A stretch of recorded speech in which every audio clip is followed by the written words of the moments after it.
Zephania laibu bungkhat Juda kumpipa Amon tapa Josia damlai a Kushi tapa Gedelia tapa Amaria tapa Hezekiah tapa Zephania kianga topa thu hongtung topa vai hom nani leitunga thilom teng kahi be sip ding topan achi mihing le sa kahi be ding wana tungleng vasa te tuipia nga sa te gilo te to kipal puk na te kahi be ding leitung apan mihing kasat kheding topan achi Juda tunga Jerusalem tungle Jerusalem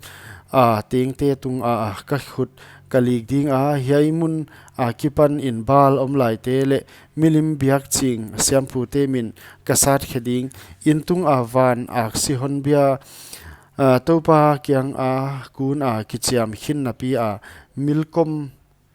mai a kichiam te topa zuina a kipan kile hei te le topa zonglo a ama kan lo te kasat khading hi topa pathian ma a dai sipin topa ni la anai tanga la topan la ki thoina abol khol hin a ami septe a hi siang tho hin ta hi topa ki thoi ni in hi chi a hi ding a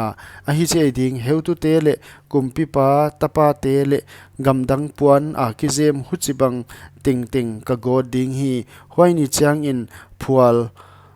kan a tomte hiam gamna le hi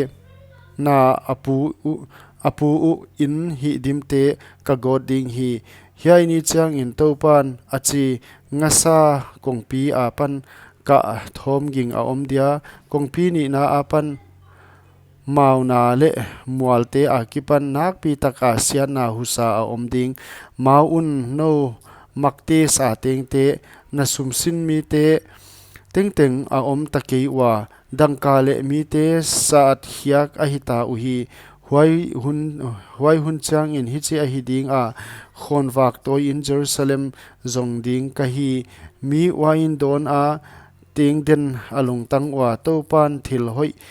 hi in thilgilo leng a hi sam ke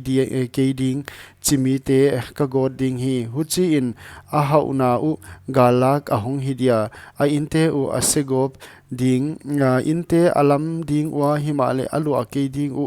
grep huante abol ding wa himale huaya wain adon ke ding u hi topa ni thupi anaya akino mama topa ni in ka o athupi ding a mithil hi thei takte huaya akap loloi ding uhi huai ni thangpai na ni a hi lungsi na le da na ni mial na le lungkyang na ni mepi le khomial big bek a hi pengkul le gallaw na ni khopi dai ka isiat na aninga in sangte siat ni huan mi te tung a da na katun ding a mit to te bang in awak ding u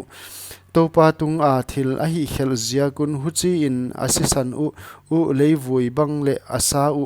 ek le bang in but hiak in a om ding topa thangpa in